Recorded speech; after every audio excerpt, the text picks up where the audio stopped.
옛날에 어미 돼지 1마리와 새끼 돼지 3마리가 있었습니다. 세 형제는 같은 키입니다. 일주, 분홍, 똑같은 재미있는 꼬리로 여름 내내 돼지들은 푸른 잔디에서 놀고 햇볕을 쬐고 웅덩이에 몸을 담그었습니다. 그러나 가을이 왔습니다. 어느 날 어머니는 겨울에 대해 생각할 때라고 말씀하셨습니다. 그녀는 그들에게 큰 집을 지으라고 요청했습니다. 동생은 겨울이 아직 멀었다고 말했다. 중형은 필요할 때 자신의 집을 지을 것이라고 말했습니다. 그리고 형은 집을 직접 짓기로 결정했습니다. 남동생과 중형들은 게임을 하는 것 외에는 아무것도 하지 않았습니다. 매일 추워졌습니다. 남동생은 지프로 집을 짓기로 결정했습니다. 동생은 겨울에 초가집이 매우 추울 것이라고 생각했습니다. 그는 나뭇가지와 나뭇가지로 집을 짓기로 결정했습니다. 저녁이 되자 그들의 집은 준비되었습니다. 그들은 자신을 매우 자랑스러워했고 건물을 충분히 얻지 못했습니다. 이제 그들은 자유롭고 그들이 원하는 것은 무엇이든 할 수 있었습니다. 그들은 형에게 가서 그가 자신을 위해 어떤 집을 지었는지 보기로 결정했습니다. 형은 건물을 짓느라 바빴다. 그는 돌을 바르고 찰흙을 반죽하고 천천히 안정적이고 튼튼한 집을 지었습니다. 동생들은 직장에서 형을 찾았습니다. 그들은 그가 어떤 요새를 짓고 있는지에 매우 놀랐습니다. 형은 침착하게 계속 일했습니다. 남동생과 중형들은 그의 집을 농담하고 웃기 시작했습니다. 그들은 너무 즐거워서 삐걱거리는 소리가 단디 넘어 멀리 울려 퍼졌습니다. 형은 늑대가 소리를 들을 수 있기 때문에 조용히 해달라고 요청했습니다. 남동생과 중형은 더욱 즐거워했습니다. 그들은 형이 겁쟁이라고 결정했습니다. 그리고 용감한 두 형제는 산책하러 갔습니다. 도중에 그들은 노래하고 춤을 추고 숲에 들어갔을 때 너무 큰 소리를 내며 소나무 아래에서 자고 있던 늑대를 깨웠습니다. 불만족스럽고 굶주린 늑대는 2마리의 멍청한 돼지가 비명을 지르는 곳으로 갔다. 형제들은 즐겁게 걸으며 늑대를 얼마나 쉽게 다룰 수 있는지 이야기했습니다. 그리고 갑자기 그들은 진짜 살아있는 늑대를 보았습니다. 그는 큰 나무 뒤에 서 있었습니다. 그는 매우 사악한 눈과 커다란 이빨을 가졌습니다. 형제들은 무서워서 야른 꼬리가 가늘고 가늘게 떨렸습니다. 늑대는 점프할 준비를 했습니다. 그는 이빨을 꺾고 오른쪽 눈을 깜빡였습니다. 새끼 돼지들은 갑자기 정신을 차리고 숲을 비명을 지르며 달아났다. 그들은 먼지 구름을 일으켜 각자 자신의 집으로 달려갔습니다. 남동생은 초가집으로 달려가 늑대 앞에 문을 두드렸다.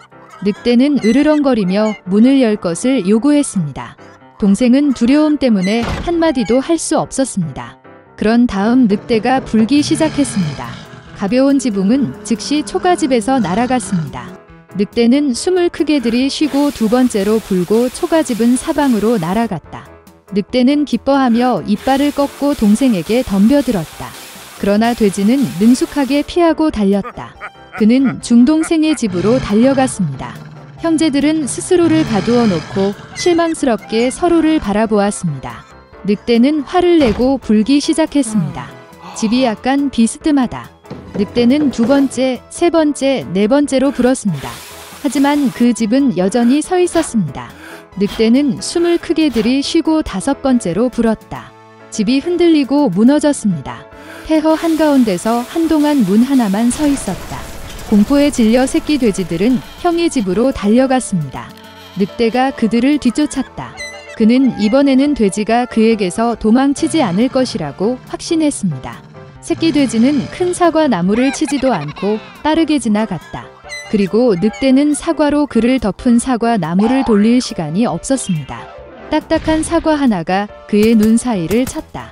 늑대의 이마에 큰 충돌이 일어났습니다. 이때 남동생과 중남동생은 형의 집에 뛰어들어 문을 조였다. 늑대는 문으로 달려가 으르렁거리며 문을 열 것을 요구했습니다. 동생들은 무서워서 아무 말도 할 수 없었습니다.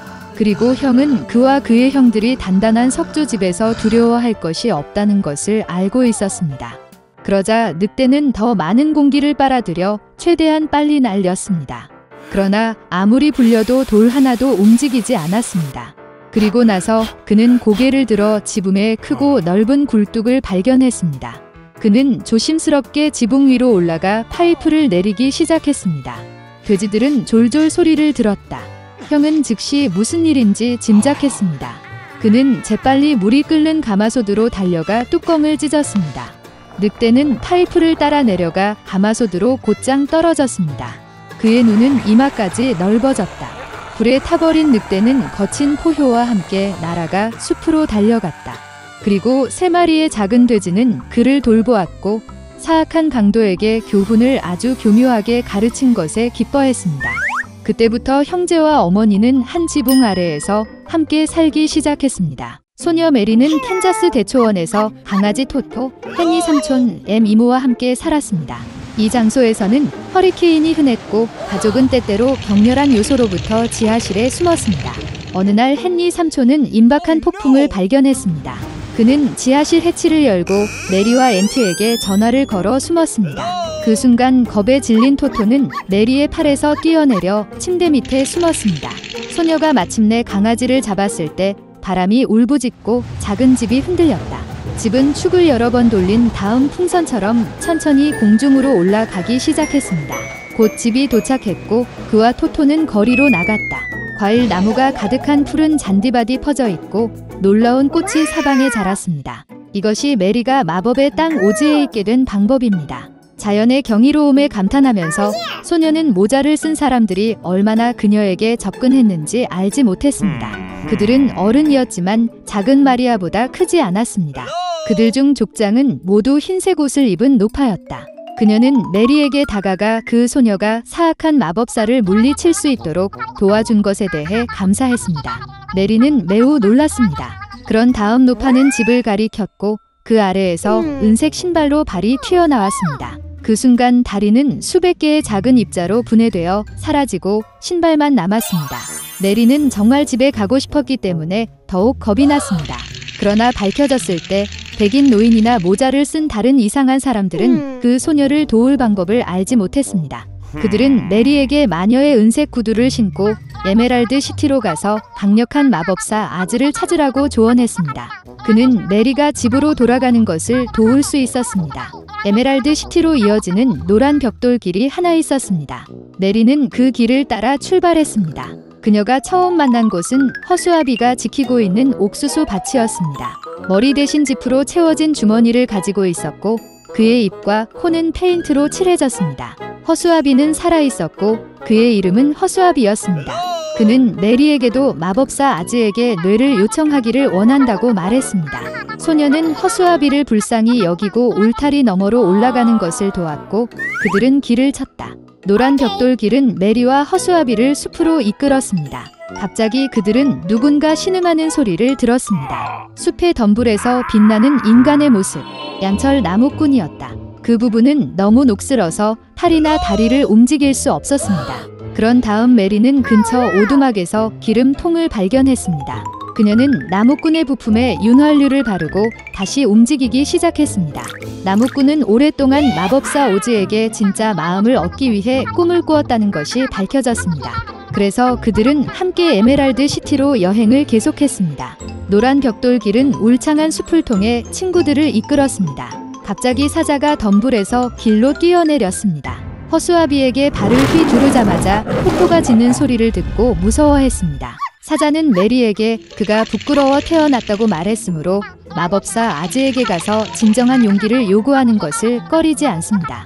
친구들이 마침내 에메랄드 시티에 도착했을 때 위대한 오즈는 그들의 소원을 성취하기로 동의했지만 하나의 조건을 설정했습니다. 그는 서부의 사악한 마녀를 죽이라고 요청했습니다. 그리고 친구들은 동의해야 했습니다. 밤에 메리, 허수아비, 사자, 나무꾼은 서부의 마녀로 향했습니다. 그녀는 그들을 기다리고 있었기 때문에 날아다니는 원숭이들을 친구들에게 보냈습니다. 그들은 주석 나무꾼을 절벽에서 버리고 허수아비에서 모든 짚을 쏟아내고 메리와 레오를 붙잡았습니다. 메리가 절망에 빠진 서부의 마녀에게 끌려갔을 때 그녀는 마녀에게 물을 부었습니다. 놀랍게도 노파는 녹기 시작했고 곧 진흙 웅덩이만 남아있었다. 친구들이 에메랄드 시티로 돌아와 마법사가 소원을 이행하라고 요구했을 때 오즈는 전혀 마법사가 아니라 진짜 사기꾼이라는 것이 밝혀졌습니다. 그러나 그는 친구들의 요청을 이행하려고 노력했습니다. 그래서 오즈는 허수아비의 머리를 톱밥으로 채웠고 그로부터 그는 지혜의 급증을 경험했습니다. 나는 주석 나무꾼의 가슴에 진홍색 비단 하트를 삽입했다. 그리고 그는 비겁한 사자에게 마실 무략을 주었기 때문에 짐승의 왕이 용감하다고 느꼈습니다. 메리의 은색 구두를 보고 오즈는 웃었다. 결국 신발은 마법이었고 이번에는 소녀를 집으로 데려갈 수 있었습니다. 메리는 새로운 친구들에게 작별 인사를 하고 발 뒤꿈치를 3번 두드린 후 포토와 함께 집에서 끝났습니다. 그러나 은색 신발은 길에서 분실되었습니다.